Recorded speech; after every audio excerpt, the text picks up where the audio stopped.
नमस्कार. या व्हिडिओमध्ये आपण पाहणार आहोत, आपण जो कोर्स क्रिएट केला होता त्या व्हिडिओमध्ये, त्या कोर्समध्ये कंटेंट कसे अपलोड करायचे.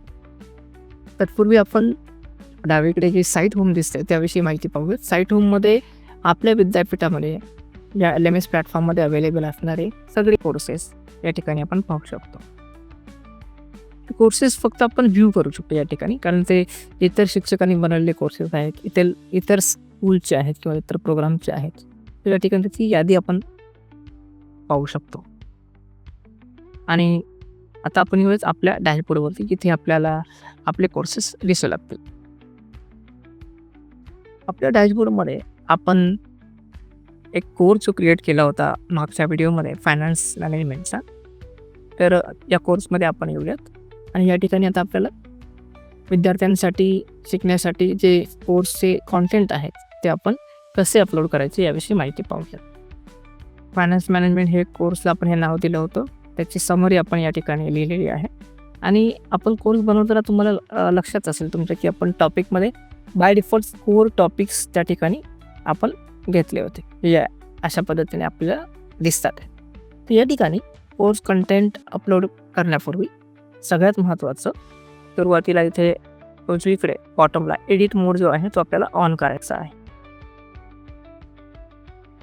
ओके, एडिट मोड ऑन केल्यानंतर आता तुम्हाला या ठिकाणी ॲड ॲक्टिव्हिटीचं जे बटन आहे किंवा ॲड टॉपिकचं जे बटन आहे ते तुम्हाला इनेबल झालेलं दिसेल.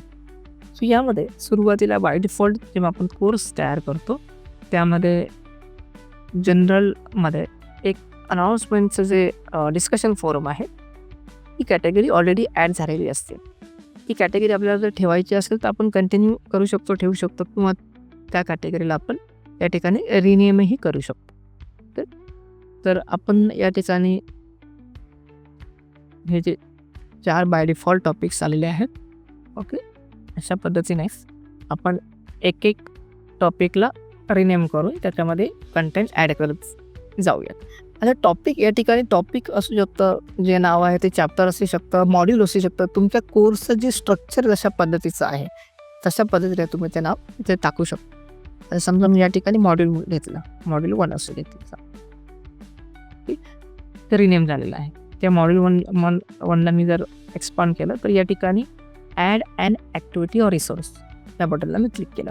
आता यामध्ये मला ॲक्टिव्हिटीज ॲड करायच्या. मग ॲक्टिव्हिटी काय असू शकतात? ॲक्टिव्हिटी बुक्स असू शकते, ज्याला आपण PDF म्हणतो, व्हिडिओज असू शकतात, असाइनमेंट्स असू शकतात, डिस्कशन फोरम असू शकतो, सर्टिफिकेट असू शकतं, फीडबॅक असू शकतात, राईट, चॅट असू शकतं, अटेंडन्स असू शकतं, एखादं झूमची एक लाईव्ह मीटिंग असू शकते, सर्वे असू शकतात, क्विज असू शकतं, म्हणजे एक्झामिनेशनसाठी क्विज असू शकतात. तर अशा असंख्य प्रकारच्या ॲक्टिव्हिटी आपण ॲड करू शकतो आपल्या गरजेनुसार. तर पहिलं जे आहे ते ॲक्टिव्हिटी आपल्याला ॲड करायचं आहे आपलं बुक किंवा ज्याला आपण PDF म्हणतो. सो PDF जे ॲड करायचं आहे त्यासाठी कॅटेगरी आपण या ठिकाणी बनवलेली आहे, ती म्हणजे URL.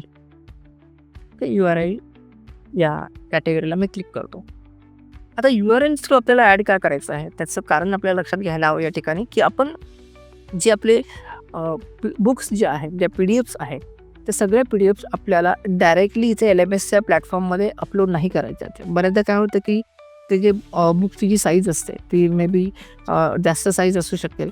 तर डायरेक्ट आपण मग ते बुक असो किंवा व्हिडिओज असो, डायरेक्ट LMSच्या प्लॅटफॉर्ममध्ये किंवा LMSच्या सर्व्हरमध्ये आपण कुठलंही कंटेंट अपलोड नाही करणार आहोत. मग व्हिडिओ असेल, PDF असेल, ते आपण एका थर्ड पार्टी ॲप्लिकेशनवरती आपण एक स्टोरेज प्रॉपरली ऑर्गनाइज पद्धतीने त्याची रिपॉझिटरी तयार करणार आहोत. ते कॉन्टेंट आपण तिथे ठेवणार आहोत आणि तिथून मग त्याची जी लिंक जी आहे ती लिंक आपण कॉपी करून इथे पेस्ट करायची आहे. याचं कारण असं आहे की या ठिकाणी समजा आपण व्हिडिओज म्हटलं तर व्हिडिओज जर डायरेक्ट इथे अपलोड केला तर व्हिडिओ काही शिक्षकांचा 1 GB असेल, काहींचा 2 GB असेल, काहींचा MB पण असेल. पण तो जो व्हिडिओ आहे किंवा जी PDF आहे डायरेक्ट जर आपण इथे अपलोड केली तो रिसोर्सेसवरती त्याचा इम्पॅक्ट होतो, परफॉर्मन्सवरती इम्पॅक्ट होतो. उद्या समजा हजारो विद्यार्थी किंवा लाखो विद्यार्थी जर LMS प्लॅटफॉर्मवर तो व्हिडिओ किंवा ते PDF वाचण्यासाठी आले तर परफॉर्मन्सवरती इम्पॅक्ट होतो. तोच जर व्हिडिओ किंवा तीच जर PDF त्यांनी समजा तो व्हिडिओ त्यांनी YouTubeवरती पाहिला, म्हणजे व्हिडिओ प्ले होणारे आपल्याच ते पाहणार आहेत आपल्याच प्लॅटफॉर्मवरती LMSचा, परंतु तो ॲक्च्युअल जो बॅकएंडला जो प्ले होणार आहे त्यासाठी YouTubeचा सर्व्हर वापरला जाणार आहे. मग त्या केसमध्ये परफॉर्मन्सवरती इम्पॅक्ट होणार नाही. लाखो विद्यार्थी जरी आले तरी प्रॉपरली तो व्हिडिओ प्ले होणार आहे. रिसोर्सेस मॅनेजमेंट या ठिकाणी प्रॉपरली होऊ शकतं. तर त्यासाठी आपण PDF साठी Google ड्राईव्हचा वापर करणार आहोत. Google ड्राईव्हचं प्रत्येकाचं अकाउंट असतं. Google ड्राईव्हमध्ये प्रत्येकाला पर्सनल अकाउंटमध्ये 15 GBची स्पेस भेटते. त्या ठिकाणी PDF आपल्याला या ठिकाणी अपलोड करायची आहे आणि मग तर PDFची लिंक या ठिकाणी URLमध्ये टाकायची आहे. तसंच व्हिडिओचं देखील आहे. व्हिडिओ जो आहे आपण ॲक्च्युअली अपलोड करणार आहोत YouTubeमध्ये, कारण ते फ्री आहे आणि YouTubeची जी एम्बेडेड लिंक आहे ती या ठिकाणी आपल्याला घेऊन यायची आहे LMSमध्ये. सो सुरुवातीला आपण पाहतो आता बुक म्हणजे PDF कशी अपलोड करायची. आता पहिलं मॉड्यूल आपण आपलं ॲड केलेलं आहे. पहिलं मॉड्यूल म्हणजे किंवा पहिली कॅटेगरी आपलं म्हणण्यात याला बुक ही कॅटेगरी आहे आपली. आणि आता URL या ठिकाणी आपण आपल्या माझ्या Google ड्राईव्हमध्ये ही PDF जी आहे बुकची PDF मी ठेवलेली आहे. या ठिकाणी मी शेअर करून या ठिकाणी त्याचं URL आपल्याला LMSमध्ये पेस्ट करायचं आहे. पण तत्पूर्वी आपल्याला हे पाहणं खूप इम्पॉर्टंट आहे की ही जी PDF आहे ही मुलांना डाउनलोड करण्यासाठी त्याची परमिशन द्यायची आहे किंवा द्यायची नाही. हा जो ही जी सेटिंग आहे रिस्ट्रिक्शन्स या ठिकाणी आपण ते सेट करू शकतो. तर त्यासाठी आपण या ठिकाणी एनीवन विथ द लिंक हा ऑप्शन आपण निवडायचा. याचा अर्थ ही जी बुक आहे हे LMSमध्ये ज्या विद्यार्थ्यांना हा कोर्स असाइन केला जाईल सगळ्या विद्यार्थ्यांना ही जी PDF आहे ही PDF जी बुक आहे ती व्ह्यू होईल. म्हणजे त्या सगळ्या स्टुडंटला ही PDF दिसू लागेल, फक्त व्ह्यू होईल. एडिटचा ऑप्शन त्याच्यामध्ये असणार आहे. आता त्यामध्ये अजून एक ऑप्शन आहे सेटिंग्सचा. हा इम्पॉर्टंट ऑप्शन आहे. इथे आपण ठरवू शकतो की विद्यार्थ्याला ही जी PDF आहे हे डाउनलोड करायला द्यायचं आहे की नाही द्यायचं. म्हणजे तो डाउनलोड करू शकतो, कॉपी करू शकतो आणि प्रिंट करू शकतो किंवा डाउनलोड, कॉपी आणि प्रिंट नाही करू शकत. आपल्याला विद्यार्थ्याने ही PDF डाउनलोड करू नये किंवा कॉपी आणि प्रिंट करू नये असं हवं असेल तर आपण हे टिकमार्क या ठिकाणी डिसिलेक्ट करायचे, टिकमार्क काढायचे आणि मग या ठिकाणी कॉपी लिंकला क्लिक करायचं आणि डन करायचं. आता ही लिंक या ठिकाणी पेस्ट करतो LMSमध्ये. आता या ठिकाणी या बुकविषयीची जी माहिती असेल ती माहितीची डिस्क्रिप्शन आपण या ठिकाणी लिहू शकतो.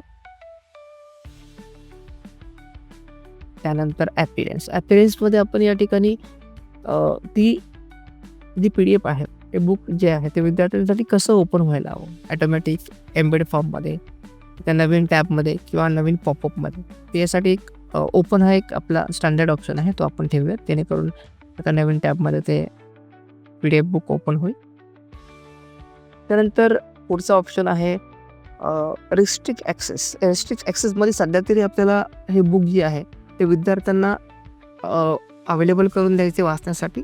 त्याच्यामुळे इथे कुठल्याही प्रकारचं रिस्ट्रिक्शन्सची गरज नाही आहे. शक्यतो रिस्ट्रिक्शनचं आपलं गरज पडते सर्टिफिकेटसाठी किंवा एक्झामिनेशनसाठी. म्हणजे एक्झाम झाल्याशिवाय सर्टिफिकेट ओपन होणे ह्या कंडिशन्स आपण टाकू शकतो, परंतु या ठिकाणी हे सध्या आपल्याला टाकायची गरज नाही आहे. त्यानंतर ॲक्टिव्हिटी कम्प्लिशन या ठिकाणी आपल्याला 3 ऑप्शन दिलेले आहेत की कम्प्लिशन ट्रॅकिंग कसं काय केल्याने त्याची कंडिशन्स काय असेल हे सिस्टमला आपल्याला सांगायचं आहे.